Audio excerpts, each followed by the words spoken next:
Hello, I'm Kormanik with Ohio Sports Chiropractic, here with Zach, and we're going to go through some foot and ankle exercises to help with ankle mobility and foot mobility.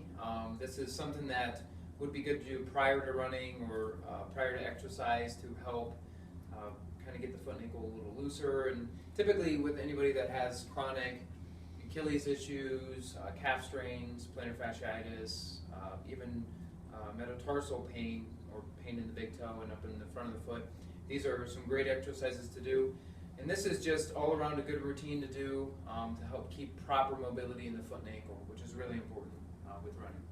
So first and foremost, what we're going to do is we're going to work a muscle called the Soleus, which is the deeper calf muscle, and the way we're going to do that is we're going to have Zach bend his knee, and the first thing we're going to have him do is he's going to interlock his hands under his forefoot, under the ball of his foot, and this is best to do with shoes on, that we can get a little bit more leverage. And what he's going to do is he's going to actively, without using his hands, bring his toes all the way up to his shin, and then he's going to support with a little bit extra movement on the end. And he's going to hold that for about 6 to 8 seconds. Then when he's going to relax and point all the way down, and then he's going to bring it all the way up again actively, and then adding a little bit more motion with his hands on the end, holding it for 6 to 8 seconds, and then he's going to repeat 5 times. And then the next one we're going to do, after we do that for 5 times, then he's going to straighten out his leg and scoot back just a little. And then he's going to add a stretch rope. And really this could be just anything solid that's not stretchy or elastic material, something where you can really anchor in. And you're pretty much going to do the same thing, but only with your legs straight. So this is working the more superficial calf muscle called your gastrocnemius. So he's going to do this by bringing his toes actively all the way up to his shin, and again wrapping the band around the forefoot and adding an extra little bit of movement. Then he's going to release it after 6 to 8 seconds, point all the way down, good, and then repeat. And again, you're going to repeat that 5 times. Good. And then next, for the next couple, you're going to go ahead and slip off your shoe.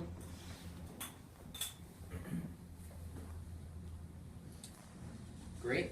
And then go and scoot back again. Now on the next 2, you could either use a tennis ball or a baseball or even a softball for that matter, but something that obviously if you have a lot of pain in this area, you want to use something a little softer like a tennis ball.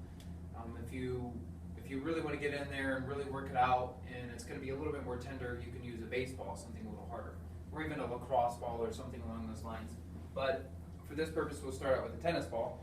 And then the first one we're going to do is we're going to work the tibialis anterior, which is a muscle that sits on the outer part of the shin, just right along through here.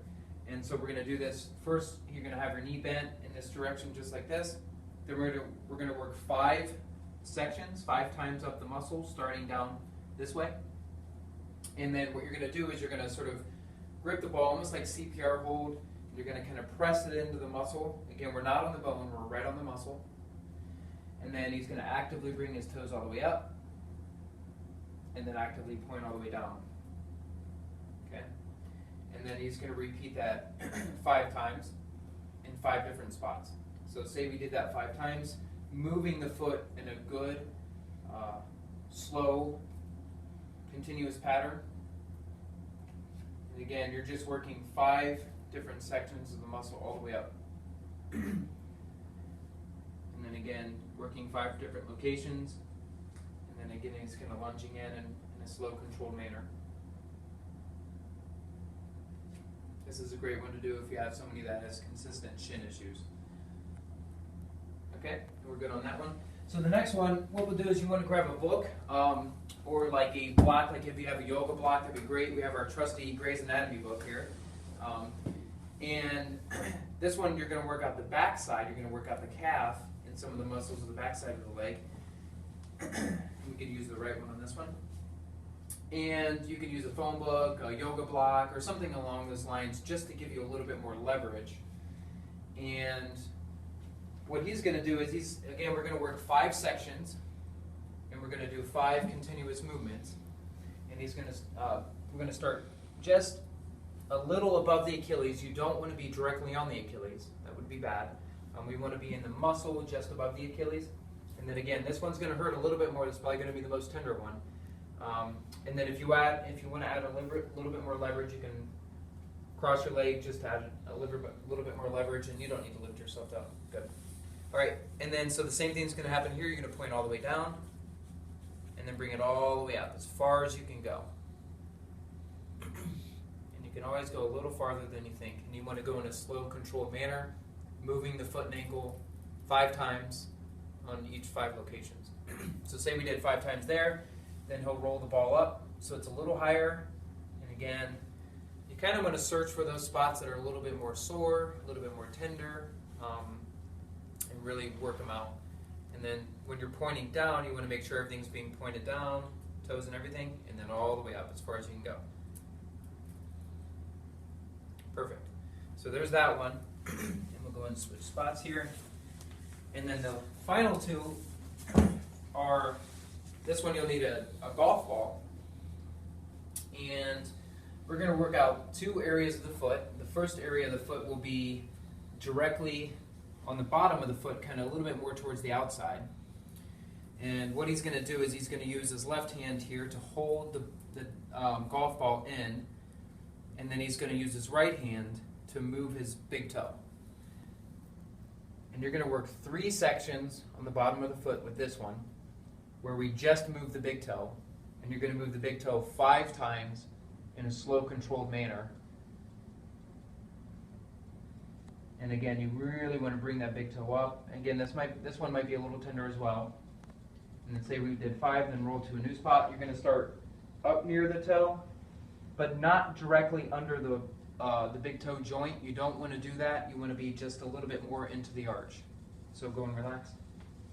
So again, we don't want to put the ball right here, right under the big toe. We want to be along the arch. That's the safe zone. Okay, so that's for the big toe movement. So you're going to put 3 different locations, and you're going to do it 5 times. Now the next one is a little bit more complicated. You're going to put the golf ball under the forefoot, kind of the knuckle of the foot, and you're going to put it between the first and second toe, but again, not directly under the first toe. And you're not applying a lot of pressure on this one, but what you're going to do is you want to make sure that you have enough pressure on there so the golf ball doesn't roll out. And the next motion is you're going to bring your toes all the way up, as far as you can go, and then when you're on the end there, you're going to kind of pull them apart a little bit. And if anybody has a lot of chronic foot issues or bunions or something like that, or even a neuralgia or neuroma in the foot, this is going to feel really, really good. And again, you want to do that 5 times in a slow, controlled manner. So say we did it 5 times there, then we'll roll between the second and third toe. This one's probably the more common area that people get restrictions. And what you're going to do is you're going to bring it all the way up, bring the toes all the way up. Again, toes 2 and 3, and you're going to separate them on the very end. And you're really kind of applying a pretty decent amount of pressure through there. And then say we did that 5 times, then the final spot is between toe 3 and 4 in that same way. Bring the toes all the way up, and then separate them on the end.